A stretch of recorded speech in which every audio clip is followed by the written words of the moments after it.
Les amis, c'est l'histoire d'une Volvo. Le Volvo XC90.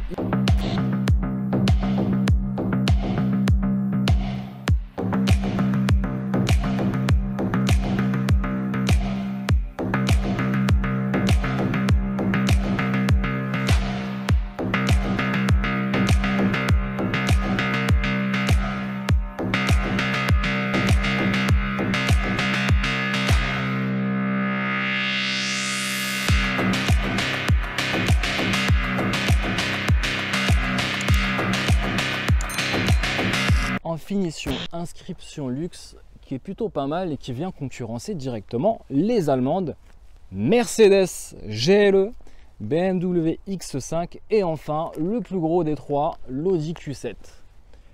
Alors je sais pas ce que vous en pensez un petit peu les amis, dites-moi un petit peu en commentaire qu'est-ce que vous préférez dans la gamme des gros SUV, des gros bijoux premium, Volvo, Mercedes, BMW ou Audi, à vous de me dire. On va faire le tour du propriétaire. Allez, c'est parti avec cette grosse calandre, une calandre que je pourrais presque comparer à une calandre Rolls-Royce. Ouh là là, je vous vois un petit peu venir dans les commentaires, comment il peut comparer cette calandre Volvo à une calandre d'une Rolls ou d'une Bentley. Non, c'est pour vous dire que c'est une grosse calandre avec du caractère hein, qui accueille au centre ce Volvo logo avec la petite caméra pour le parking à l'avant. Donc c'est vrai que ça fait massif, hein. C'est vrai que quand tu le vois un petit peu dans ton rétro, ça fait pas mal. Ici on a des grosses jantes de 21 pouces avec des petits disques, hein. C'est pas le plus gros diamètre sur la catégorie. Donc c'est vrai que c'est beau. Ah oui, j'ai oublié de vous dire, vous savez ce que c'est ça? Ça là, le symbole, le marteau de Thor, la célèbre mythologie nordique. Donc là en fait c'est le dieu du tonnerre, le dieu de la foudre qui vient éclairer un petit peu la route. Donc ça c'est voilà, hein, c'est plein de petits clins d'œil scandinaves un petit peu sur cette auto. Quand même 2 mètres de large pour 5 mètres de long. Ici on a des seuils de porte qui permettent justement d'accéder facilement à la voiture. On a ici la finition. Alors on a plein de touches de chrome à l'image d'une voiture de luxe. On a du chrome aussi ici autour. On a des vitres teintées. Voilà, donc c'est un gros bébé. C'est pas le D5, B5 pour justement marquer cette différence avec une motorisation diesel couplée à une micro-hybridation. C'est une batterie de 48 volts qui vient donner un petit coup de bonus, de pêche, de boost de 13 chevaux à peu près. C'est pas mal pour éviter les temps de latence et quelques économies à la pompe. En termes de consommation, ça se voit presque pas. Mais voilà. Les vraies sorties d'échappement, ou presque, ici et ici. Donc ça, ce sont bien des vrais. Encore une petite touche de chrome ici. Hop là! Ce petit design, je sais pas comment on appellerait ça, propre à Volvo. C'est comme ça qu'on repère une Volvo. Et alors, je vais m'éloigner un petit peu pour voir un petit peu la masse. Hein, c'est ce que je vous disais, 5 mètres de long et 2 mètres de large. C'est un beau bijou. Moi, j'adore. Je sais pas ce que vous en pensez les amis en commentaire, mais dites-le moi en commentaire, qu'est-ce que vous pensez un peu de ce gros bijou scandinave. Il est pas mal, il est beau, il est massif. Et c'était, je crois, la voiture préférée de Zlatan Ibrahimovic à l'époque. Je crois qu'il est encore ambassadeur Volvo. Et moi j'aime bien, c'est que la voiture elle a quand même plus de 5 ans et elle n'a pas pris une ride. Regardez ce style des feux arrière qui viennent un petit peu souligner la malle. C'est beau, c'est magnifique. Allez, on va rentrer à l'intérieur cette fois-ci pour voir un petit peu qu'est-ce qui nous attend.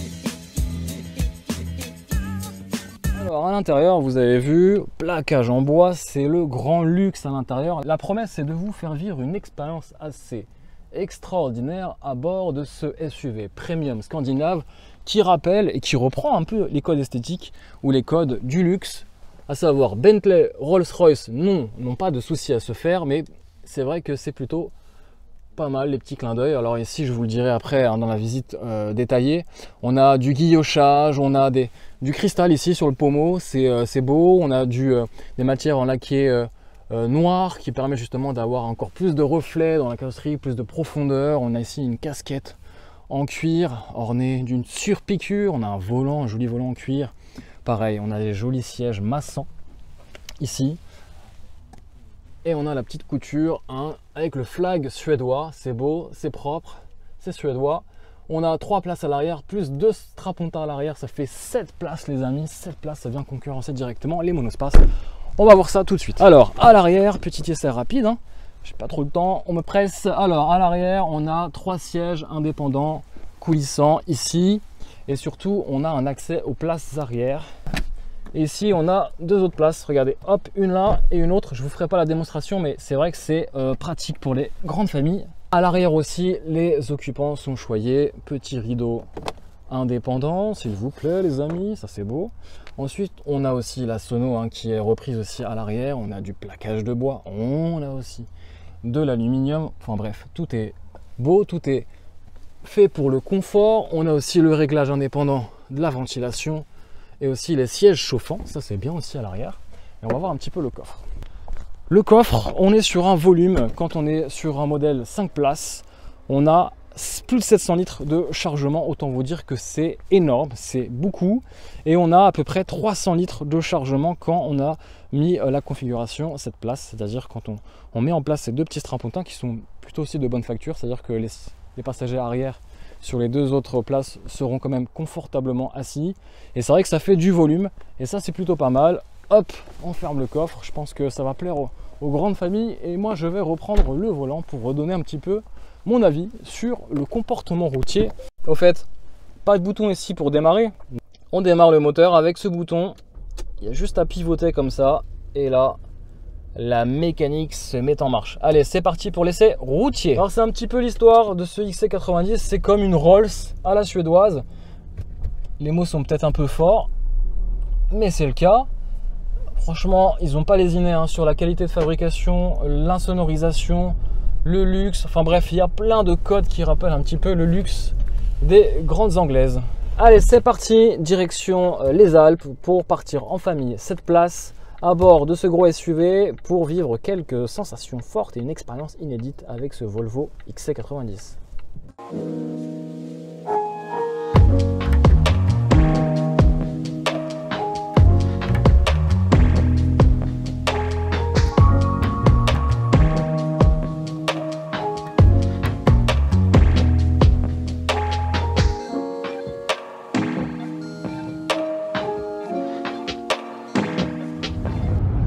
Bienvenue à bord hein, de ce Volvo XC90. À bord, c'est vraiment le silence. Hein. D'ailleurs, grâce à ce double vitrage à 130 km/h, on n'entend quasiment rien. D'ailleurs, c'est même limite difficile de se rendre compte à quelle vitesse on roule. Donc, c'est toujours important d'avoir le regard qui porte sur le compteur digital. Et oui. Et en plus de ça, j'ai voilà tout le panel technologique qu'on puisse avoir sur les Allemandes. Bah, ça existe aussi chez nos amis les Suédois. On a le pilote assist, on a la conduite donc de semi-autonome de niveau 2, depuis l'écran tactile, qui franchement, en termes d'ergonomie, c'est assez intuitif. Voilà, on peut désactiver tout ça d'un seul coup d'œil. Au niveau des aides à la conduite, ça peut être énervant. Hop, le line assist, je l'active ou je le désactive. Bref, il y a plein de choses, c'est sympa. Et en plus de ça, en termes de consommation, je suis à peu près en moyenne entre ville, autoroute et route de campagne à 80 km/h. Je suis autour des 8 litres au 100, ce qui est plutôt pas mal puisque hein, le gros bébé fait plus de 2 tonnes, 2 tonnes 2 précisément. Bon, sinon je continue un petit peu le tour hein, de l'aventure suédoise. On a ici une sono qui est remarquable, vous allez voir hein, au fur et à mesure de cet essai. Une sono qui malheureusement en vidéo ne donnera rien, mais la signature est belle. On peut même reproduire l'ambiance d'une salle de concert et pas n'importe laquelle, celle de Gothenburg Concert Hall. Et donc c'est comme si on vivait un petit peu dans sa voiture, dans sa Volvo, une expérience assez inédite en termes de son. Alors il faudra bien entendu avoir la bonne playlist pour profiter pleinement de la qualité audio hein, de ce système Bauer & Wilkins. Franchement, pour le prix, honnêtement ça vaut le coup parce que ok c'est 3400 €, mais par rapport au prix de la voiture, honnêtement c'est vrai que profiter de cette insonorisation hein, des ingénieurs suédois et de se dire que bah, derrière t'as pas un bon système hi-fi, c'est quand même dommage. Donc ok ça vaut cher, mais honnêtement c'est limite quasiment indispensable. Alors là je vais sélectionner le mode de conduite, me rouspéter dessus parce qu'il y a l'écran qui est tout sale. Alors j'ai un petit chiffon, je peux nettoyer les traces de doigts, il n'y a pas de souci. Je me mets en mode dynamique, hop. pour tester un petit peu les capacités dynamiques, bien sûr, de ce XC90. 0 à 100 annoncé en 7,6 secondes, je crois, vitesse max 220 km/h. Alors oui, vous l'avez compris, c'est pas un foudre de guerre, c'est pas une voiture de rallye, c'est juste un gros 4x4 qui a du couple, hein, 480 Nm de couple sous le capot. Donc ça, c'est plutôt pas mal pour partir en vacances chargé à 7 dans la voiture en vacances. Allez, on va tester un petit peu l'accélération. Allez, c'est parti.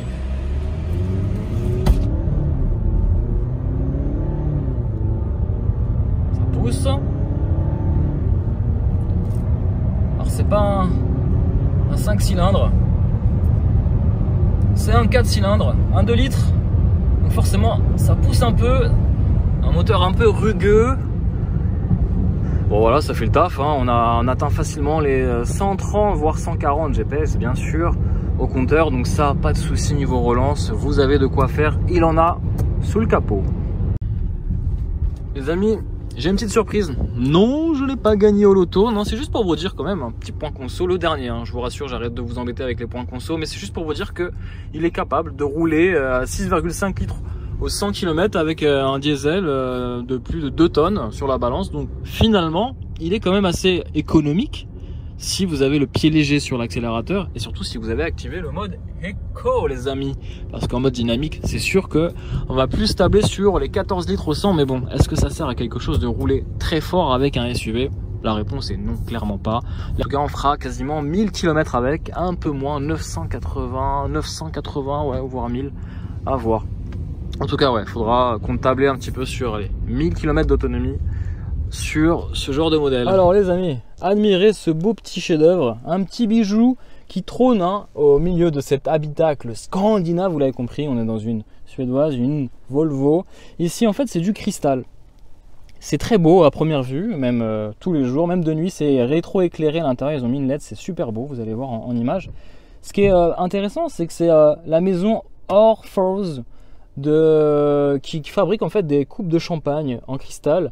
Et ici, en fait, ils ont sculpté véritablement cette jolie pierre précieuse. C'est vraiment très très beau. Sous tous les angles, il y a une lumière différente. Alors, il faut savoir que c'est quand même un exploit technique. Je crois que c'était en 2014. Volvo, c'est la première voiture à intégrer ce système-là de pommeau de vitesse, parce qu'il s'agit bien d'un pommeau de vitesse, intégrer en fait cette pierre de cristal orné en fait d'une structure en aluminium qui permet justement en fait de maintenir le tout, parce qu'à la base le cristal c'est fragile et donc en cas d'impact en fait vous avez cette structure en aluminium qui fait partie du design de ce pommeau de vitesse, qui est très beau, qui assure justement le maintien total de ce beau petit bijou. C'est très très beau, il me fait penser clairement au monde du luxe, c'est-à-dire Rolls ou Bentley. Alors un cran en dessous, ok, je vous rassure, ne vous excitez pas en commentaire. Mais c'est vrai que regardez, vous avez cette espèce de guillochage. En plus de ça, vous avez ici une matière laquée noire qui permet justement d'avoir ce reflet. Regardez, c'est beau, c'est que du détail, c'est ça un peu le luxe, l'esprit du luxe. C'est du détail un peu partout, regardez. Ici, c'est la boîte à gants. En fait, ils n'ont pas mis de bouton d'encoche sur la boîte à gants pour épurer en fait cette belle planche de bord. Planche de bord ornée de cuir, ici, avec surpiqûre marron clair qui reprend la même teinte que le plaquage en bois. C'est beau, franchement c'est très très beau. Ça change en fait des allemandes qui sont un peu trop austères à mon goût. Et là honnêtement, Volvo nous propose vraiment dans ce vaisseau amiral, meilleur des vaisseaux amiral scandinaves, avec une belle finition, l'incrustation ici de la Liffey Bowers & Wilkins qui est en option à 3400 €, mais qui vaut vraiment le coup, je vous l'ai dit en vidéo. Voilà, vous avez vraiment des finitions qui sont proches de la perfection. Vous avez des incrustations haut-parleurs qui sont aussi très beaux dans de l'aluminium brossé. Vous avez aussi ici des aérators ornés de matière laquée noire qui donnent encore plus de reflets. Vous avez ici, regardez, encore une fois, c'est un autre traitement que les allemandes, ça n'a rien à voir, c'est très beau, c'est vraiment du détail partout. Et en fait, grâce à Cyril et son expérience en Bentley, on peut vraiment apprécier chaque détail. On y passerait limite des heures à contempler, si vous voulez, le raffinement. Oui, regardez ça, ça paraît tout bête, mais c'est beau, ça se ferme tranquillement, c'est beau, c'est magnifique. Et je peux vous garantir que cet intérieur a déjà plus de 5 ans. Et pour vous dire qu'il est vraiment très bien réussi, c'est qu'aujourd'hui, 5 ans plus tard, il n'a pas pris une ride. Autre détail parmi ces sièges que j'adore, qui sont très beaux, réchauffants, massants, bon, bref, la totale, on est dans du luxe, plutôt du premium. La petite étiquette, pas Ikea mais Suède. Malheureusement de nuit par contre on ne peut pas personnaliser la couleur d'ambiance d'intérieur. Bon, voilà. Mais regardez, ici on est sur des plastiques moussés, on a du cuir ici, on a encore du plastique moussé, c'est même du cuir. Donc c'est vrai que même les parties basses de l'habitacle sont vraiment très bien traitées. Donc franchement les Allemandes n'ont pas du souci à se faire, parce qu'on sait que les Allemandes c'est quelque chose de différent. Mais là on est vraiment dans une alternative. Alors vous voyez un petit peu de nuit ce que ça donne. Ce joli pommeau en cristal illuminé, c'est vachement joli, hein. Je sais pas ce que vous en pensez, mais ça a son petit effet. Du jamais vu, hein, clairement, dans une voiture, j'ai jamais vu ça. C'est très très beau.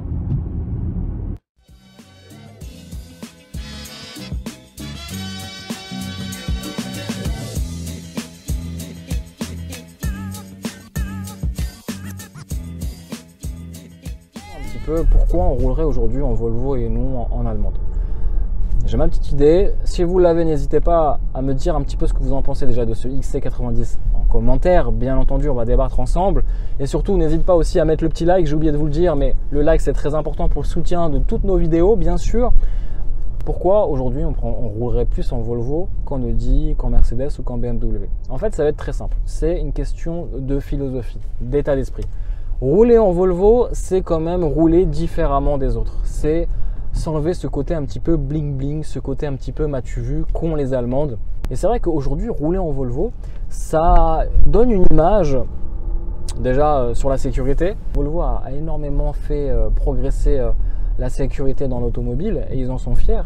Et ils bénéficient en fait finalement de cette image de constructeurs automobiles qui cherchent avant tout la sécurité plutôt que la performance.